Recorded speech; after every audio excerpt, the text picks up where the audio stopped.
इस वीडियो में आप सभी को बताने वाला हूँ स्पाइनल इंजरी और उसके ट्रीटमेंट के बारे में कि स्पाइनल इंजरी क्या होती है, उसका ट्रीटमेंट क्या होता है।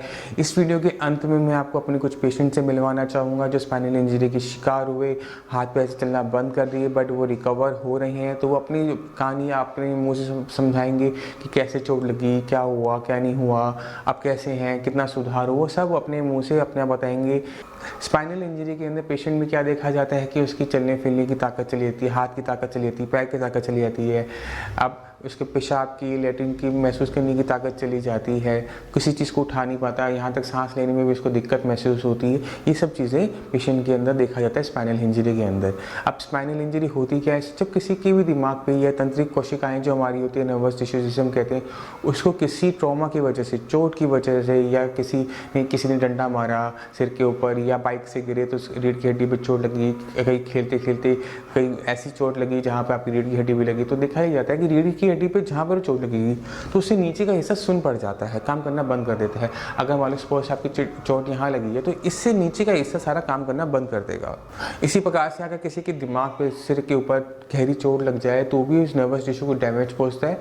और उससे क्या लक्षण होंगे, पेशेंट को कितना नुकसान होगा, डिपेंड करता है कि दिमाग के अंदर कितना नुकसान हुआ है उस चोट के कारण। उसी पर डिपेंड करता है कि पेशेंट का हाथ जाएगा, पैर जाएगा या दोनों जाएंगे, लैट्रिन का पता लगेगा, नहीं पता लगेगा, सांस लेने में दिक्कत होगी, नहीं होगी, जो भी कुछ भी है वो मोमेंट डिपेंड करता है कि चोट कहाँ लगी और कितनी गहरी लगी है। वो पहले से बता पाना इम्पॉसिबल होता है। कभी कभी क्या होता है कि छोटा सा फ्रैक्चर होता है, पेशेंट को कोई दिक्कत नहीं होती, और वही साइज, उससे भी छोटे साइज का फ्रैक्चर पेशेंट को बिल्कुल बेजान बना देता है, पूरा शरीर पैरालिसिस कर देता है। तो ये बात तो हो गई स्पाइनल इंजरी के बारे में। स्पाइनल इंजरी आखिर में होता क्या है, इसमें ट्रीटमेंट क्या किया जाता है। अक्सर पेशेंट को जब भी चोट लगती है तो पेशेंट अक्सर हॉस्पिटल जाता है, वहाँ पर उसकी करेक्शन कर दी जाती है, स्पाइन की करेक्शन कर दी जाती है, प्लेट्स डाल दी जाती है, स्क्रू बोल्ट से कस दिया जाता है और पेशेंट को घाव बनने के बाद घर पे भेज दिया जाता है। उसके बाद जो दिक्कत शुरू होती है वो होती है अपंगता की। पेशेंट के हाथ पैर काम नहीं कर रहे, पैर काम नहीं कर रहे, वो तो ताकत उनकी वापस आई नहीं, तो पेशेंट एक तरह से लाचार सा महसूस होता है। घर वाले परेशान होते हैं, वो चाहते हैं कि बच्चा कम से कम इंडिपेंडेंट हो जाए, अपने काम करने लायक हो जाए, मगर वो चीज़ नहीं हो पा रही होती। पेशेंट परेशान, घर वाले परेशान, तो पेशेंट को कहा क्या जाता है कि आप रिहैब कराइए। रिहैब का मतलब होता है कि पेशेंट की ऑक्यूपेशनल थेरेपी की जाती है, पेशेंट को चलाया जाता है, चलने की प्रैक्टिस करवाई जाती है, फिजियोथेरेपी करवाई जाती है। यहाँ पर आकर एक ट्रीटमेंट खत्म हो जाता है स्पाइनल इंजरी के पेशेंट के अंदर। मगर आप जानते होंगे साइंस इंजीनियर कई सालों से पैरालिसिस की ही फील्ड में काम कर रहा है। हमने काम शुरू किया था ब्रेन स्ट्रोक से उत्पन्न होने वाले पैरालिसिस के अंदर, मगर जब पेशेंट हमारे पास स्पाइनल इंजरी के आने लगे तो हमने उनको स्पाइनल इंजरी वाले पेशेंट्स को भी देखना शुरू किया और स्पाइनल इंजरी के अंदर भी मेडिसिन देनी शुरू की। स्पाइनल इंजरी के अंदर जो हमें अपनी मेडिसिन के रिजल्ट्स मिले वो हमें भी बिल्कुल आइडिया नहीं था कि इतने अच्छे रिस्पांस मिल सकता है, पेशेंट इतना अच्छा इसमें इंप्रूव कर सकता है। क्योंकि स्पाइनल इंजरी के अंदर क्या होता है कि आपकी नर्व कट जाती है या डैमेज हो जाती है, कंप्रेशन हो जाता है, कुछ भी ऐसा होता है जिसका रिकवर करना आसान नहीं होता, पॉसिबल नहीं होता। डॉक्टर्स को पता होता है, हमारी पढ़ाई हमें ये कहती है कि स्पाइनल इंजरी के पेशेंट के अंदर रिकवरी ना के बराबर होती है, शायद बहुत ही मुश्किल से मुमकिन होती है। जितनी मर्जी हम फिजियोथेरेपी करवा लें, जितना मर्जी हम कोशिश कर लें, उसके अंदर वापस जान लेकर आना एक चमत्कार से कम नहीं होती। मगर जो हमें रिजल्ट्स मिले हैं पिछले 3-4 सालों के अंदर स्पाइनल इंजरी के केसेस के अंदर, वो देखने लायक। ये कुछ ऐसे रिजल्ट्स होते हैं जो मैं खुद पर्सनली उम्मीद नहीं रखता कि पेशेंट में इतनी अच्छे रिजल्ट इतने कम टाइम में मिल जाएंगे। क्योंकि हम विवश होते हैं अपनी पढ़ाई की वजह से, हमारी स्टडीज़ की वजह से, क्योंकि हमें सिखाया जाता है, हम ये देखते हैं, अपनी पढ़ाई के टाइम देखते आए हैं कि ये चीज़ें नहीं ठीक हो पाती। पेशेंट कोशिश बहुत करता है, रिहैब बहुत करवाता है, बट उसमें सुधार नहीं हो पाता। तो आज सबसे पहले मिलवाना चाहूँगा मैं आपको अनुराग से। अनुराग हमारा एक पेशेंट है जो हमारे साथ 7 महीने से जुड़ा हुआ है। जनवरी 2017 में उसको दिक्कत हुई थी। उसके बाद मार्च में वो हमसे ट्रीटमेंट लेना शुरू किया। तकरीबन अप्रैल से लेकर अब ये ले लीजिए कि अब आज नवंबर है, तकरीबन 8-9 महीने उनको हो चुके हैं ट्रीटमेंट में। वो जो सुधार उसके अंदर हुआ है वो किसी भी मेडिकल किताब में, किसी भी मेडिकल कॉलेज में, किसी भी उसके अंदर पॉसिबल नहीं था। अगर कोई उसकी रिपोर्ट्स देखेगा तो उसको कहेगा कि ये रिकवर नहीं हो सकता। एक डॉक्टर जानता है, अंदर से जानता होता है कि पेशेंट में रिकवरी ना के बराबर हो सकती है, क्योंकि वही बात थी कि हमें सिखाया, हम पढ़ते यही हैं, देखते यही हैं, इसलिए हम उसको मान लेते हैं। मगर डॉक्टर के नाते होने से हमारा एक फ़र्ज़ बनता है कि कोई भी पेशेंट आए तो उस पर हम कोशिश ज़रूर करें, उसको ठीक करने की कोशिश ज़रूर करें। वही कोशिश रंग लाई। पेशेंट को क्वाड्रिप्लेजिया था, पेशेंट के दोनों हाथ दोनों पैर काम नहीं करते थे, गर्दन हिलती नहीं थी, गर्दन संभाल नहीं पाता था, गर्दन से नीचे उस पेशेंट को, अनुराग को ज़रा सी भी सेंसेशन नहीं, फीलिंग नहीं, मूवमेंट नहीं, कुछ नहीं था, सिर्फ सांसें चल रही थी और वो थोड़ा बहुत बोल पाता था। इससे ज़्यादा उस पेशेंट के अंदर कुछ नहीं था, बिल्कुल वो बेजान शरीर था। इससे ज़्यादा मैं कुछ नहीं कह सकता कि वो पेशेंट क्या था। तो अब पेशेंट ने 7 महीने में क्या उसमें इम्प्रूवमेंट की आप खुद देखिए। अनुराग, कैसे हुआ था एक्सीडेंट? हाँ, 23 जनवरी 2017 को मैं सुबह कॉलेज जा रहा था। 8 बजे का टाइम था और अकेला था, पैदल जा रहा था। तो एक मतलब बहुत नैरो गली आती है, उसमें मैं उससे वहीं से आता था। तो वहाँ से मैं जा रहा था, तो मुझे तो पता नहीं है, याद नहीं हुआ क्या था, बट आसपास के लोगों ने बताया कि ऊपर से लोहे का ड्रेनेज पाइप जो होता है वो बंद होने आपके सर पे गिराया था। अच्छा। तो वो गिरा था सर पे, जिसकी वजह से सिर में चोट आई थी। 23 स्टिचेस आए थे और सर्वाइकल बोन में फ्रैक्चर था और स्पाइन कॉर्ड इंजरी थी। उसके बाद वहाँ के लोग ही मुझे जो है मतलब जो आसपास के नियर बाय हॉस्पिटल्स होते हैं वहीं ले गए थे। तो उन्होंने तो नॉर्मली सिर्फ सर पे जो है पट्टी वगैरह करके और स्टिचेस कर दिए थे। लेकिन फिर बाद में शाम तक पता चला था कि मेरे स्पाइन कॉर्ड इंजरी हुई है, क्योंकि मैं पूरी बॉडी कंट्रोल नहीं कर पा रहा। तो उसके बाद क्या कंडीशन थी? उसके बाद मेरे जो है हेड से नीचे, यहाँ से नीचे मैं कुछ भी कंट्रोल नहीं कर पा रहा था। महसूस होता था? हिला भी नहीं पा रहा, नहीं कुछ भी नहीं। मतलब गर्दन से नीचे कुछ महसूस कुछ भी भी नहीं होता नहीं था, हिलता भी नहीं था, कोई मूवमेंट नहीं? कुछ भी नहीं। तो डॉक्टर्स ने क्या बोला था? ठीक हो पाओगे, नहीं हो पाओगे? क्या जवाब दिया था? मुझे नहीं पता, डॉक्टर ने तो पापा मुझे क्या जवाब दिया था? डॉक्टर कह रहे थे देखो जी, उम्मीद तो नहीं ठीक होने की, लेकिन 95% आदमी बच्चे ठीक नहीं होते। तो अब कितना टाइम हो गया मेडिसिन लेते हुए हमसे? 7 महीना हुआ। 7 चली महीने? रही है शुरू से जनवरी से जनवरी मार्च में चली थी। मार्च, अप्रैल में, 1 अप्रैल से। अप्रैल से लेकर आज तारीख है नवंबर, तकरीबन कितने महीने हो गए? मई, जून, जुलाई, अगस्त, सितंबर, 8-9 महीने हो गए। 8-9 महीने में इसके अंदर क्या बदलाव हुआ? मतलब तो ये मैं तो ये खाना भी खाने लगा है।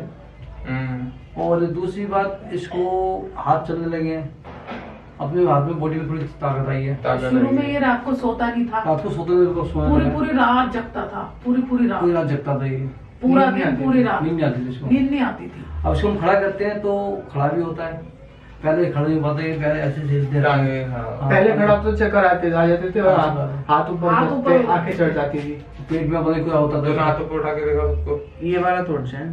उठाओ। साढ़े लेना पड़ेगा इसको, फिर मिल जाएगा। कुछ टाइम तो पहले तक इसमें बिल्कुल मूवमेंट नहीं थी, हिलते भी नहीं नहीं थे, बिल्कुल नहीं था। गर्दन टिका भी नहीं पाते थे, गर्दन जा नहीं थी बिल्कुल भी, ऐसे गर्दन हो जाती थी। गर्दन गिर जाती थी, पकड़ छोटे लो बच्चे हाथ की गिरती में। वैसे। हाँ, पकड़ लेता। ये वाला नहीं होता है। कोई बात नहीं, ये उठना वाला शुरू कम- हुआ तो सही ना। ये तो पूरा उठ जाता है जी, ये तो पूरा होता है। ये पूरा उठ जाता है, उठाओ, इससे उठाओ। पूरा भी पूरा उठा देंगे, पूरा उठेगा। पूरा उठाओ। उठा, पकड़ नहीं पकड़ सकता। ले, पकड़ ले, चल ऊपर चलो। चलो, हाँ, बोले पकड़ ले, पकड़ लिया। हाँ। हाँ, ऐसे करते हैं हम, उठाओ, उठाओ। सर पे ले जा। हाँ ये आप उठाओ, दम लगाओ उससे, और दम, वो तो पूरा जाता है हाथ, ये तो हाथ पूरा हाँ, हो ये जाता है, तो उठाओ ये उससे। लाल दर्द होता इसी है। हाथ से उठा, इसी हाथ से उठाओ साथ को, इसी से शोल्डर दर्द होता है। हाथ दर्द अच्छी बात है, वो क्या हो गया तो दर्द? महसूस होगा ना वो तो बेटा, करोगे तो कोई बात नहीं, हमारे भी होगा। हम दर्द क्या का इलाज करेंगे? है हमारे पास, हाँ वो तेल लगा लो। बस दर्द का इलाज है हमारे पास, हाथ तो तेल तो एक डेली लगवाता है। बाल करके दिखा दो सबको। पहले कुछ नहीं था ये। पहले ये पहले ही ऐसी मूवमेंट कुछ नहीं थी। पहले तो आप मदर हो, इधर आओ, आ जाओ, यहाँ पे आ जाओ।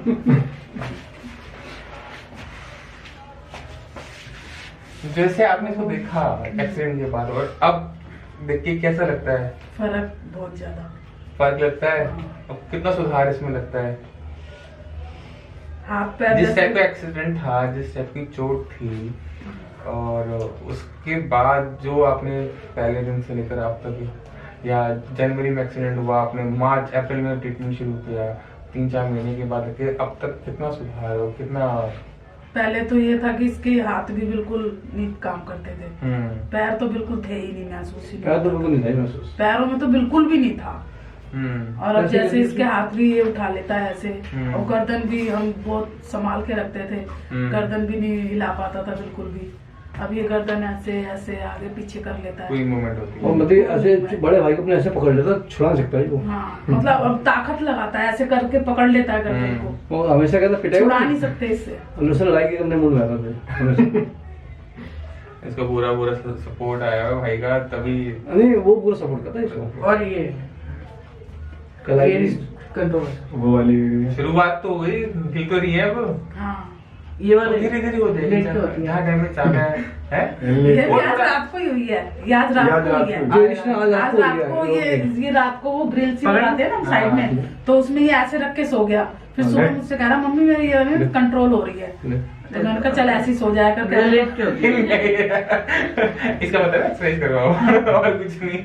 सोचता है तो हाँ, हाँ कि इसमें जलन हो रही है, ऐसा अच्छा एकदम हमने खड़ा किया इसको। अच्छी बात है ना, दिमाग सारा वहां चला जाता है ना। 3 दिन लगा हुआ था। 3 दिन हमने ये खड़ा किया ना इसको, इस पैर में ऐसा लगा इसको, पापा पता नहीं मेरे यूं कह रहा कि रात को ऐसे पता लगा नहीं क्या हुआ था मेरे पैर में। हाँ वो मेरे को एकदम क्या हुआ था? हाँ उस दिन हमने जब बिठाया उसको, फिर मैं प्यार ऐसा ना उठाऊं मैं एकदम आ गया था। तू बता। हाँ ये तो बता। जब मैं खड़ा था ना, तो पापा चाचा जो है चलवाते हैं, पैर पकड़ पकड़ के आगे। तो जब मैं चल लिया ना, उसके बाद जब थोड़ी देर खड़ा रहा तो चक्कर से आ गया, मतलब ब्लड सर्कुलेशन काफी तेज एकदम नीचे से चला गया। हाँ, तो इसकी वजह से एकदम चक्कर से आ गए, और पैर में जो है काफी मतलब Sensations वहाँ पे लग आ रहा था गई। कि मैं मतलब मूवमेंट कर लूँगा, लेकिन मूव हुआ नहीं। तो मूवमेंट तो है इसमें, महसूस नहीं होती है आपको?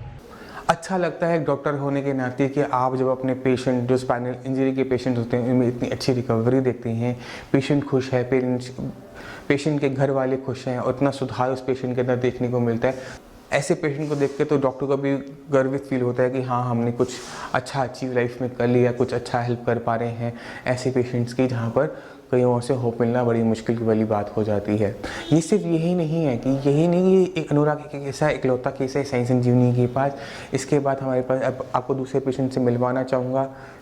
पेशेंट में कैसे सुधार हुआ, क्या हुआ था, क्या नहीं हुआ था, आप उसके मुंह से खुद सुनिएगा। आवाज़ थोड़ी सी डम ज़रूर है, फ़ोन से रिकॉर्ड की गई थी तो थोड़ी सी लो कम है, तो ईयरफोन्स का यूज़ ज़रूर कीजिएगा। नाम क्या है आपका? जी अरविंद कुमार। अरविंद जी, क्या परेशानी हुई थी आपको? सर एक्सीडेंट हुआ था और 4 नवंबर 2016। 16 में आपका एक्सीडेंट हुआ था, उसके बाद क्या दिक्कत हुई थी आपको? उसके बाद में पूरा दर्द यहाँ से सुन हो गया था, काम ही नहीं कर। छाती से नीचे से लेकर पूरा पैर तक का हिस्सा पूरा सुन हो गया था, तो पूरी तरह से बैठ कर आ गए हो? बिल्कुल, यानी कि लेटते थे, 4 लोग करवट लिवाते थे, करवट नहीं ले पाते थे। और फिर धीरे धीरे दवाई चलती रही, धीरे थोड़ी बहुत वैसी भी दवाई खाई, मतलब जहाँ लोगों ने बताया वहाँ सब जगह दिखाया, सब जगह दिखाया। लेकिन सब जगह मतलब ये कहते हैं खाना मिल जाएगी, धीरे धीरे आएगा, ये है। तो हमको नहीं महसूस मतलब हुआ। ठीक। तो फिर उसके बाद में थोड़ा बहुत उठने बैठने लगे अपने आप धीरे धीरे, और उससे ज़्यादा मतलब नहीं कर कुछ कर कुछ भी कर पा रहे थे। तो अब हमसे दवाई लेते हुए कितना टाइम हुआ? जी 1 महीना। और 1 महीने के अंदर शरीर के अंदर कितना बदलाव आया? बदलाव तो सर बहुत है, मतलब पहले से, पहले जैसे अकेले बगैर सपोर्ट के नहीं ज़्यादा चल पाते, बिल्कुल ही नहीं चल पाते, 1-2 कदम रखते हुए सोए गिर जाते, गड़बड़ा जाते। अब थोड़ा बहुत मतलब सपोर्ट ताकत जैसे क्या कर रहे थे? मतलब चल लेते फिर सारे की थोड़ा बहुत चल लेते हैं। पहले बिल्कुल भी सब चलने लग गए। और हाथ पैर में दिक्कत आई थी? हाथ में दिक्कत आई थी? हाथ में नहीं दिक्कत आई थी, थोड़े पैर में दिक्कत आई थी? यहाँ से नीचे पूरा ही हाथ काम करते थे, पैर काम नहीं करते थे? पैर बिल्कुल उंगली कुछ नहीं है। कुछ नहीं। अब चला आराम से चल लेते हो, सारे काम खुद कर लेते हो? अब तो किसी की मदद नहीं लेनी पड़ती? अब ज्यादा मदद नहीं लेनी पड़ती, अब डंडे के सहारे चल लेते हैं। अच्छा, अब जितने आप जैसे मरीज होते हैं, मतलब कि कितने सारे मरीज हो गए हैं हिंदुस्तान में, तो उनको क्या क्या कहना चाहोगे, कैसे इलाज करना चाहिए उनको? उनको यही कहना चाहूँगा आपके संस्थान से दवाई लेनी चाहिए, तो उम्मीद करता हूँ जल्दी ठीक हो जाएंगे। ठीक। और बाकी इलाज से खुश हो? जी तो इलाज चला 1 महीने में, खुश हो इससे? जी हाँ। कोई किसी प्रकार की दिक्कत लगी आपको इलाज के अंदर? नहीं, दिक्कत तो नहीं। ठीक है।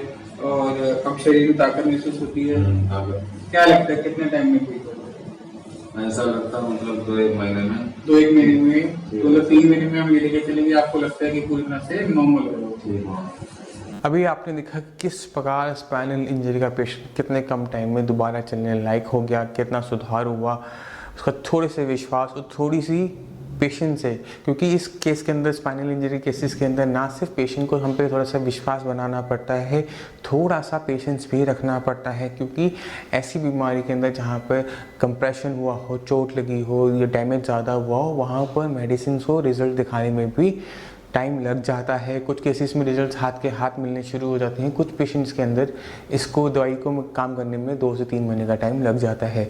हमारा जो मोटिव होता है साइंस संजीवनी के अंदर, पेशेंट के अंदर ये लेके चलते हैं कि स्पाइनल इंजरी का पेशेंट हो चाहे वो नॉर्मल पैरालिसिस का पेशेंट हो, हमारा मोटिव होता है पेशेंट को इंडिपेंडेंट कर देना, पेशेंट को बिल्कुल इस तरह से कर देना कि वो अपने सारे काम खुद कर सके, अब किसी पर डिपेंडेंट ना रहना पड़े और पेशेंट एक अच्छी हेल्दी नॉन कॉम्प्लिकेटेड लाइफ आराम से जी सके। चाहे पेशेंट अरविंद हो, चाहे पेशेंट खुशहाल सिंह हो, चाहे अनुराग हो, ऐसे पेशेंट को जब थोड़ा बहुत उनमें सुधार भी होता है तो हमें बहुत अच्छा लगता है। क्योंकि ये ऐसे पेशेंट होते हैं जहाँ पर डॉक्टर अपने हाथ खड़े कर लेते हैं, मना कर देते हैं कि पेशेंट में अब इम्प्रूवमेंट नहीं आएगी, नर्वस टिश्यू एक बार डैमेज होने के बाद रिकवर नहीं हो पाता, दोबारा से काम नहीं कर पाता। ये सारी किताबें बोलती हैं, मगर जब हम दवाई देते हैं पेशेंट को, हम कोशिश करते हैं, पेशेंट अपना विश्वास दिखाता है, थोड़ा सा पेशेंस रखता है, तो पेशेंट के अंदर सुधार होना शुरू हो जाता है, पेशेंट की लाइफ बेटर हो जाती है, पेशेंट कुछ काम करने लायक बन जाता है। अगर आपके माइंड में किसी भी टाइप का डाउट हो तो आप हमारे नीचे दिए हुए नंबर पर फ़ोन करके हमारे डॉक्टर से बात कर सकते हैं, अपॉइंटमेंट ले सकते हैं, मेरे से मिल सकते हैं। हमारी साइट sciencesanjeevani.com पर जाकर इस टाइप की और वीडियोस, पैरालिसिस से रिलेटेड और पेशेंट्स की वीडियोस आप देख सकते हैं। मैं उम्मीद करता हूँ ये वीडियो आपको स्पाइनल इंजरी और उसके ट्रीटमेंट को समझने में हेल्प करेगी। इसी के साथ मुझे आज्ञा दीजिए। धन्यवाद।